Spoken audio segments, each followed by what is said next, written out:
Welcome back, everyone. Thank you all so much for being here today. I'm ready to learn about more mistakes we Americans make when we come to Germany.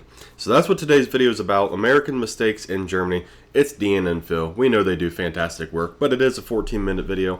So without further ado, let's hop into it and let's see what kind of mistakes we like to make in Germany. What's up, everybody? We are Deanna and Phil. Deanna's from the United States and I'm from Germany. And in this video, we're going to talk about mistakes that I've made in Germany as a foreigner, specifically American from the USA. And the first problem Deanna had was the oven knob. Yeah. So in Oven the US, knob? I've only ever used ovens with buttons. The There oven would knob? be knobs for the stovetop burners, but that's the extent of the knobs. And usually there are some type of buttons that say bake, clean, light, timer. You'll just set it to your desired temperature when you want to bake. I've lived in multiple rental apartments and my family has gone through several ovens. So the buttons are pretty normal and, may I say, standard for the US. It's just buttons. Just buttons. However, in Germany, or at least the few ovens that I've used, there are knobs with just like 5 or 6 pictures instead of words. So I'm looking over at mine and And it's the just frozen knobs. packages will even use these pictures in the instructions. Yeah, once I had it on the wavy line with the fan instead of the fan with the 2 straight lines, and I burnt my beautiful frozen bratzel. We don't like to waste food in this household, so it was a very, very sad day. Okay. I guess if you're not used to how the little designs on the knob are, that's fine. I'll Yeah, let her there was slide on that one. the barbecue function for the pretzel, I guess. I also remember one time you like preheated the oven once, and when I wanted to put the food in, it was still cold. I don't know, it's normal to me. It's just a weird 2-knob system with different modes and then just the temperature on the other knob. Yeah. I actually To kind of be like honest, that. I don't know if anybody ever uses these modes besides like the 1 or 2 standard ones. Number 2 is gonna be phone passwords. Yeah, okay, so I feel so bad for this one. So we played Pokemon Go a lot, which is a game on your phone, and I often trade Pokemon with Phil, and I use his phone to battle in raids together with his account. Anyways, I was using his phone, and the app kept crashing. Yeah. So I reset his phone thinking it would fix this glitch. When I restarted it, it asked for his PIN, and I kept putting it in, and it kept failing. I tried one too many times, and all of a sudden his phone was just locked. Yeah, if you type in the wrong PIN 3 times in a row, your phone locks. Here people know that, it's normal. I thought this would be normal around the world, but you then need your like emergency PIN, which we call a PUK, P-U-K, to unlock it. And you get that thing with like the initial paperwork. But yeah, she locked my phone and luckily we were able to find that PUK code. It's like a fear of every German. You never want to have to use your PUK. I feel so bad. I was worried that you would have to get like a new number and it would be so difficult to transfer with all the accounts. So I mean, every phone I've ever been around, if you hit it too many times, it'll lock you out. So I don't.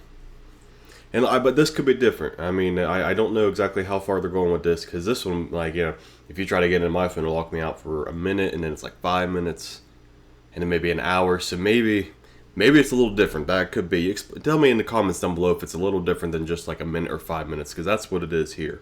At least on my iPhone it is.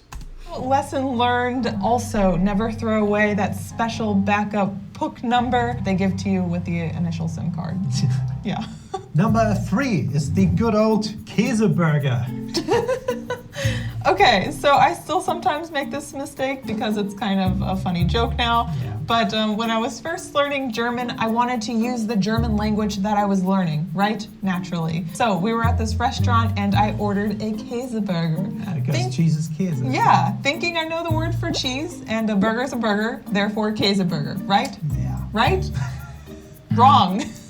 They just say cheeseburger here, and they looked at me like I was weird for trying to use this German word. Yeah, I think they thought you were trolling them.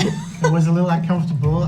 But I wonder if anybody actually ever calls it a Käseburger. If you like anybody, Germans or whatever, let us know below. Let us know. I was not expecting that. Käseburger. Mistake number 4 was mailing addresses and names. Yeah, so when we Okay. first visited Germany in 2018, we were here for a few months and I needed a new passport. So we went to the US Embassy. I needed to have a self-addressed envelope so that the embassy could mail back my passport once it was done. So I did that, and a few weeks after I was supposed to get my package, it was not there. So I was calling to figure out why my package was stuck in Kassel for some reason, but long story short, my package went back to the embassy. I had to send a second pre-addressed envelope to the embassy to get it remailed back to me. I don't know what happened. We put my name on the mailbox and everything since that is required in Germany to receive a package. The name on the package must match the name on the mailbox. That was annoying, and since we had to leave Germany in a few weeks, Diana really needed her passport. Yeah. And I think it might have been the number thing, like the one at the sevens. Also in Germany, we address mail a little bit different than in the US. It would look something like this: name of the recipient, then street name, and then the house number in the same line, then the zip code and the city, and then Germany, like the country below. Okay, yeah, it's a little different than what we do. In the US, we usually address mail like this, with the name of the recipient, then the street address with the number first, then city, state, zip code, all in the same line, and then the country below. And by the way, when that happened to us, there was no notification, no message, no mail. But yeah, I don't know if that was exactly our fault, but you were able to experience how crappy the German mail can be firsthand. Yeah, it was fun. Before we talk about more mistakes, we need you to like the video and subscribe to our channel. Danke. Thank you. And if you want to further support us, you can do that on patreon.com/Deanna and Phil. Now let's get back to the video. Mistake number 5 was, in general, saying things wrong in German. Yeah, so I'm learning German still, and I say things wrong a lot. It's already difficult for me to build up courage to speak German, especially in public. I don't know what it is. See, that's just it. Is I wanna learn a new language. That way, when I do get the opportunity to come over and visit, I know some of the things, but I would walk up and be like, "Can I have a cheeseburger?" I mean, because I don't want to. It's not a fear of public speaking, but it's like the pressure's put on you to do it right, and I don't want to fail. I don't want to be disrespectful, even though it's more respectful to at least try to learn it. So. I get it. I get it. It is, but sometimes I just get very nervous when trying to speak German, especially to people I don't know. The most German-speaking interaction I had at the beginning of the pandemic lockdown here in Germany is at the supermarket cash register. If any of you have been to a supermarket in Germany, you already know how stressful the situation can be while I'm quickly shoving my groceries in as fast as I can because apparently it's a race here for some reason. The cashier asks, "Haben Sie Payback-Karte?" And I respond, nein, ich habe nicht. And I already knew after I said it that something sounded off, but I hear a snobby snicker from a Frau behind me, and I awkwardly pay for my groceries and just run out of there as fast as I can. The correct response is nein, habe ich nicht. And to this day, I've never made that mistake again. This was a very uncomfortable language learning lesson. Yeah, you felt so embarrassed. What does that mean? I totally understand the difficulty of speaking another language. It's especially difficult speaking to people you don't know, like strangers, or different situations and their different accents. I think it's pretty pathetic to make fun of a non-native in your language, like in a situation like that. It's just a reminder to be kind and empathetic to someone trying to learn or speak another language or your language. Yeah. Just help them. Don't laugh at it. And that goes for in the US as well, not just here in Germany, all over the world. I'm still getting crap for how I speak English, and I think it's decent. It's better than you would think it is. Mistake number 6 is accidental. He speaks English with an accent. It's not like he can't say the words, he just has an accent.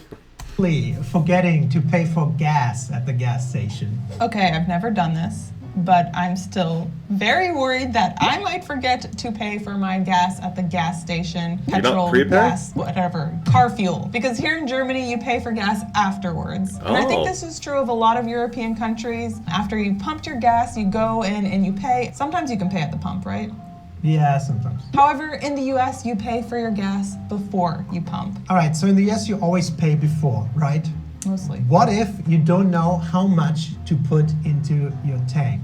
Yeah, so if you pay with card, it usually just automatically does whatever you fill up. Yeah. But if you're paying with cash or a card beforehand, you go in and you just tell them the amount at the cash register of how much you want to fill up in your tank. Yeah, it's just a little bit confusing to me, especially first time around. But like, what if I pay cash and I say, I want gas for $20 and then I start filling up and it just ends up the tank being full at $17.50? What happens then? Huh. You walk in and get your money I've never had to back. do this, but I guess you would just walk in and get your change. Yep. Probably. That's probably a very unusual situation. Yeah, I don't know. I think most people pay with card, but let us know. Have you ever had to go back in? I used to go back in and get my money back with it, but then I stopped doing it. And I looked at it and I was like, okay, the gas is whatever it is.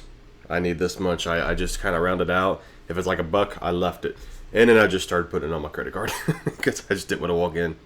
To the gas station to get your change. Yeah. Which situation is weirder, the German one or the US one? I think Definitely the US one. Mistake number 7 was greeting everyone when walking into a doctor's office or some waiting area. Yeah, I had no idea this was a culture in Germany there was this culture of saying hi or greeting everyone when you walk into a waiting room of like a doctor's office or something. In the US, I'm absolutely used to this. In the US, it's very normal to politely say hi in the waiting area, maybe make some small talk about whatever's playing on the television. However, in Germany, I made the assumption that it's normal to just silently sit down in a waiting area. Since no one greets or responds to my greetings anyways normally, when I'm in a small town, especially hiking, I tend to say hello, morgen, moin, whatever. It's just a nice friendly greeting, but I get a response back 50% of the time at best. So in my mind, people aren't inclined to speak to strangers, like, right? So then why would they want to do that in a stuffy, awkward waiting room situation?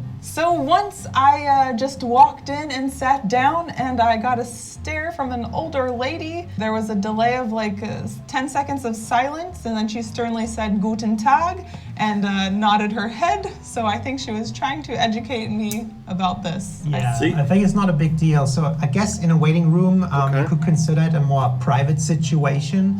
So you're a little more inclined to say hello than in the fields. But when people don't say it back outdoors, it just bothers me. And I think that's an example where the Germans are just too cold. Like, just say hello. I don't know. So now I just say hello. I was gonna say I've always heard, I mean, you get the, when people are talking about Americans, like, oh, they're always so friendly, always saying hi. It's hey, how you doing? Hey, how you doing? And and all this stuff, and then you hear, we just don't do that a whole lot here. So I could see where she would think that. You walk in and it is kind of a private. You're at the doctor's office. It would be kind of weird to say hi, but I probably wouldn't say hi either. But it's good to know just in case. Hello. When I would walk say hi if into I a see you in the waiting field room hiking or area. I just something. say, I'm here, ich bin here, hallo, guten Tag. You gotta alles. hug everybody, especially in a doctor's office. Just go and kiss everyone. And mistake number 8 is throwing away glass on Sundays, on holidays. Throwing. Oh, I just spit. Dude, I had no idea this was a rule, and I thought you could just throw out glass whenever you wanted to. So I wanted to one day recycle glass on a Sunday, and Phil said, no, you're not supposed to do that because it's Sunday. Yeah, Sundays are considered Ruhetag, like quiet days. So you're not supposed to make any loud noises. You can't mow your lawn or any other stuff on Sundays and holidays. It's just a rule, a law, I don't know. If you're throwing out glass, it can be loud and I need to move to disturb Germany. the Sunday Ruhetag. I mean, we definitely know and see people who do that still on a Sunday. So I guess just sneakily. But be careful, everybody always says there's always an old person looking out of their window somewhere and they're going to scold you for breaking the rules or even call the cops. Oh, careful. By the way, this Wow. video is sponsored by Ecovacs and their new high-end robot vacuum cleaner, the Ecovacs D-Bot T9 IV. I don't know about you, but back to the video. Anyway, those were 8 mistakes that Diana made. Some a little more embarrassing, some a little less embarrassing Just funny. when she came to Germany. Yeah, let us know in the comments if you experienced any similar things to that or if you... Well, okay, that for one, folks, I'm just going to stop it. That was not what I was expecting. I wasn't expecting to be about little individual mistakes that she made. As far as, I guess, getting used to everyday life, I just assumed it was something like what Taurus made, some mistakes she might have made when she first came over. But I actually kind of like that because it gives you a little deeper dive into some of the more intricate parts of it. You know what I mean? So it's not just a basic, well, Taurus, they're doing this wrong, or Taurus, they're doing that wrong. I kind of like that. I like that. So let me know. Is it really like that on Sundays? I mean, I didn't realize that. I like that because Sunday is always the day for me where I want to just kind of just chill. You know what I mean? Like everybody's doing something with the families and stuff on Saturdays because you always got the next day. Sundays, I just want to chill, and I kind of like that rule. And as far as, the speaking to people in waiting rooms and stuff, I understand where she's coming from with that. like I said, when I'm out, hiking or walking our bike path or something, just get my steps in for the day, I'll say hi to people when I walk by.